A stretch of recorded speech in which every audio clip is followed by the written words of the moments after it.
তো আমি এই কোশ্চেনটাকে সলভ করব। এটা হচ্ছে এইচএসসি একটা কোশ্চেন ফিজিক্সের। তো দেখি কোশ্চেনটা আমি সলভ করি। এটা নিয়ে অনেক কথা হইতেছে অনেক গ্রুপে। তো গ নাম্বারটা আমি সলভ করবো আগে। তো গ নাম্বারটা সলভ করার আগে যে দুইটা ভেক্টর দেওয়া আছে F1 F2, এই দুটার মান আগে আমি বের করি। তো F1 এর মান আমি কীভাবে বের করবো সেটা হচ্ছে √260 স্কোয়ার প্লাস 190 স্কোয়ার। দেখি কত হয়। √260 স্কোয়ার প্লাস 190 স্কোয়ার। তো এটার মান আসে 322.024 এত নিউটন। তাহলে F2 মান কত? F2 মান হবে √210 স্কোয়ার প্লাস 120 স্কোয়ার। তাহলে √210 স্কোয়ার প্লাস 120 স্কোয়ার। তো এটার মান আসতেছে 241.86 নিউটন। তো এখানে দুইটা ভেক্টরের মান আমি বের করছি। এখন θ2 এর মান বের করতে হবে। তো θ2 এর মধ্যে দেখো এই কোণটাকে যদি আমি আলফা ধরি, সেখানে যে কোণটা আছে এটাকে যদি আমি আলফা ধরি, তাহলে আমার সূত্রটা হবে tan alpha is equals to, যার সাথে থিটা সে নিচে একা, থিটা কোণটার সাথে ওবি এর সাথে, মানে এই ভেক্টরটার সাথে F1 এর সাথে। তো F1 এর মানে আমি নিচে লিখবো, F1টার সাথে থিটা এটা নিচে একা হবে। তাহলে এটা হবে 322.024।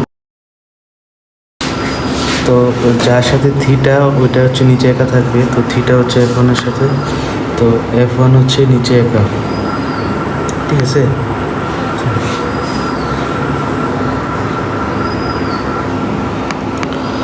আর সাথে হবে উপরে হবে এই F2 মানে 241.86 সাইন কত ছিল বোন 25, sine 25 degree plus 241.86 cos 25 degree.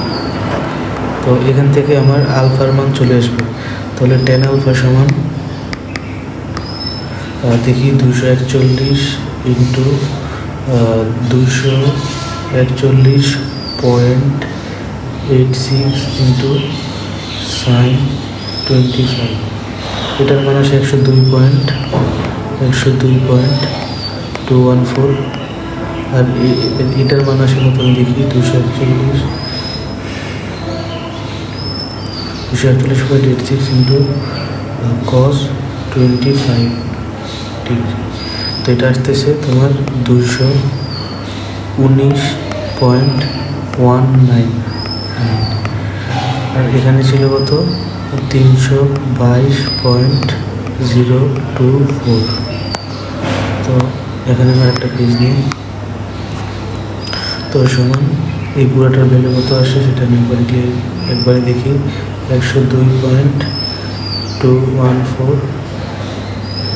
আর কিছু হচ্ছে 322.024 প্লাস 219.199। তো এটার মান আসতেছে 0.188। তাহলে tan আলফার মান হচ্ছে আমার এটা। তাহলে এখান থেকে আলফার মান কত আসে tan ইনভার্স 0.188। তাহলে এটা দেখি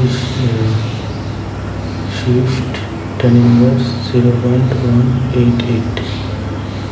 তাহলে এটা আসতেছে তোমার 10.647 ডিগ্রি।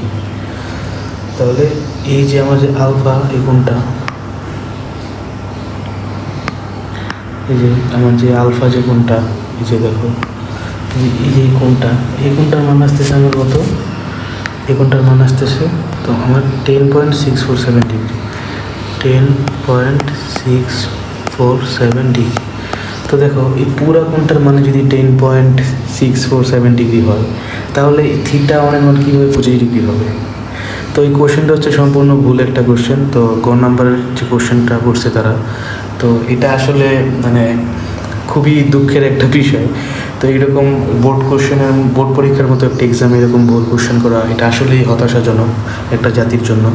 তো এই কোশ্চেনটা করে দেখলাম যে এই মধ্যবর্তী কোণ সেটা আসতেছে 10.647 ডিগ্রি। তাহলে এই কোণ কীভাবে 25 ডিগ্রি হয়? তো এটাই আমার কোশ্চেন থাকবে। এই কোশ্চেনটা ভুল ছিল, তো এইভাবে এটা করা যাবে না। তো এটা মানে কোশ্চেনটা ভুল দেওয়া, তো গ নাম্বারটা কোশ্চেন ভুল ছিল, তো এটা ছিল গ নং। তো কোশ্চেন ভুল, তুমি আর কী করবে? এখন ঘ নাম্বারটা দেখি আমরা কীভাবে সলভ করতে পারি। তো ঘ নাম্বারের জন্য বলছে কি যে θ1 = θ2 হইলে, তাহলে কেসটা কীরকম হয়েছে দেখো। এটা হচ্ছে 5 কেজি ভরের একটা বস্তু, 5 কেজি। তো θ1 = θ2, তাহলে এইটা একটা বল আর এটা একটা বল। এটা হচ্ছে F1, এটা হচ্ছে F2। তাহলে F1 এর মান কত পেয়েছি? F1 এর মান পেয়েছি 322.024 নিউটন, 024 নিউটন। আর F2 এর মান কত পেয়েছি? F2 এর মান পেয়েছি হচ্ছে 241.86 নিউটন, 241.86 নিউটন।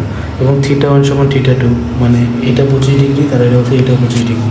তাহলে দুইটা 25 ডিগ্রি হলে তাদের মধ্যবর্তী কোণ কত হবে? 50 ডিগ্রি, 50 ডিগ্রি। তো এখন এটা একটা প্লেনের মধ্যে চলতেছে এবং সেটার ঘর্ষণ গুণাঙ্ক হচ্ছে 0.7। ধরো এটা একটা এই প্লেনের মধ্যে দিয়ে চলতেছে, তো এটার ঘর্ষণ গুণাঙ্ক আমার মিউ দেওয়া আছে 0.7। তো এখন আমার বলছে যে সেটা কত স্থির 10 সেকেন্ডে 5 কিলোমিটার অতিক্রম করতে পারবে কিনা। আচ্ছা, তাহলে সেটার জন্য আমার লাগবে ত্বরণ। যেহেতু এখানে বল আর ভরের খেলা আছে, তো এখান থেকে ত্বরণ আনতে পারলেই আমরা গতিবিদ্যার সব সূত্র খাটাইতে পারবো। তো দেখো এখান থেকে আমি ত্বরণ আনা ট্রাই করি। তো কীভাবে ট্রাই করবো সেটা, ওকে লেটস সি। তো তাদের মধ্যবর্তী কোণ হচ্ছে 50 ডিগ্রি। তাহলে লব্ধি বলটা কত? তো লব্ধি বলটা সূত্র আমরা বের করবো।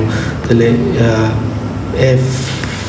এফ নিট হবে কি তোমার √322.04224 square plus 241.86 square plus 2 into 322.024 into 241.86 cos মধ্যবর্তী কোণ কত? মধ্যবর্তী কোণ হচ্ছে 50 ডিগ্রি। তো কস 50 ডিগ্রি দেখি কত আসে এটা। 5 মিনিট, এটা জাস্ট নর্মাল ক্যালকুলেশন।